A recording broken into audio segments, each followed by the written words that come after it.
So let me put this down.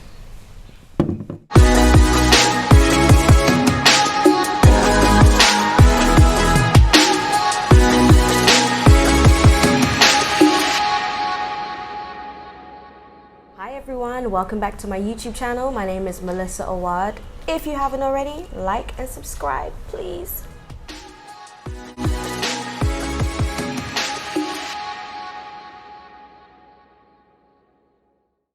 Wherever you are today, I hope you are having a fantastic day. I'm having a great day. I'm out here in the front garden enjoying one of my favorite things in life, which is a mochaccino, which I make myself. Probably not the authentic way, but it still makes me happy. Today I'm going to tell you why I left the traditional media space to go freelance. I'm not the only one, I'm not the first one, and I won't be the last one. I've been in the media space for about 15 years now. I started when I was 18 years old as a camera woman. I was running camera, then I also learned how to be a technical director. And then years on, I became a producer, a television producer, a radio host, and a television host, and then I've done some directing as well for television. And I'm also a voiceover actor. So yeah, it's been a journey, a lovely journey, lots of ups and downs, so much to learn. So I started my on-air journey around 2015 in Nacogdoches, Texas, where I went to school. Shout out to Stephen F. Austin University. So I am an alumni or alumnus of SFA, yes, a very proud one. And I was on radio there. That radio station was on campus, but it served the local community of Nacogdoches. And the first day I was on air, my friend and also another classmate, if you will, of mine heard me. He was in Walmart. He was on his way from Walmart, I think. Connor, shout out to Connor if you watch this video, if you ever get to watch this video. He called me the first time I was on radio, and he was like, "Melissa, is that you?" He either called me or he texted me. I'm not sure which one. And I was like, whoa, man, I can get used to this. Yeah, love it. And then I ended up doing other jobs still in the media related field, in social media marketing.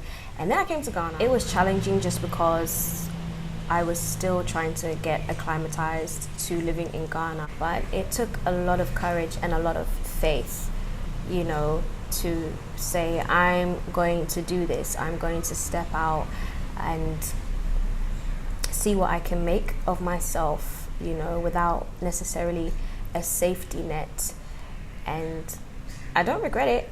I'm happy. You know, being in a creative space does not necessarily mean you have a lot of creative control. There are guidelines. I mean, with anything, there are guidelines. Even when you're working for yourself, you should still set some guidelines as well, so you're not all over the place. I can tell you some of the challenges. I'll be transparent with you. I'm a Ghanaian woman. My parents were born and raised here. But the spaces that I found myself in, they weren't, I would say, too friendly towards people that maybe didn't grow up here. That's just my experience. There was the language barrier. I don't speak a local language. I'm learning slowly. So I'll confess, I'm an Ashanti. I'm a very proud Ashanti, an Ashanti who cannot speak Chi. But I would love to learn, you know. It wasn't spoken in my household, but I would love to learn. But I didn't allow that to be a crutch. People use that against me.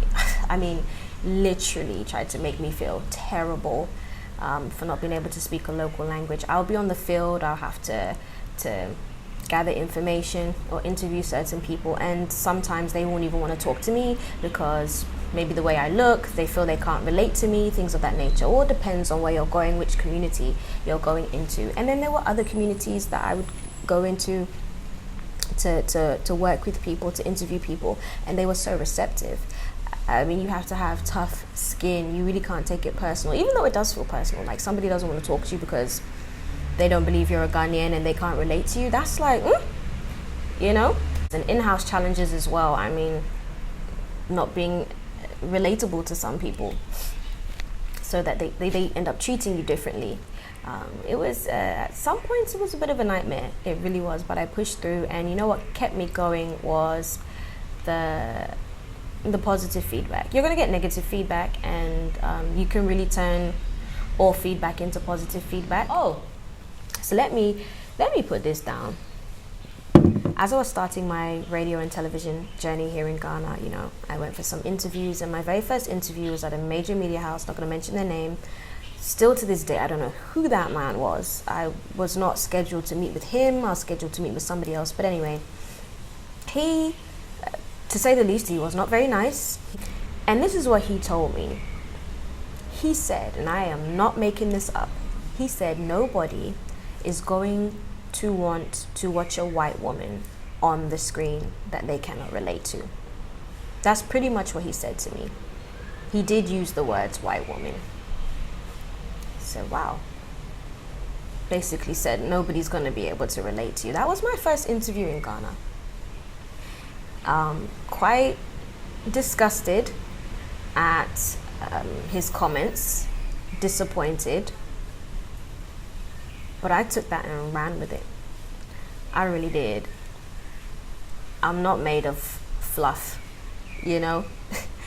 I can take some comments, and I took it and I ran with it.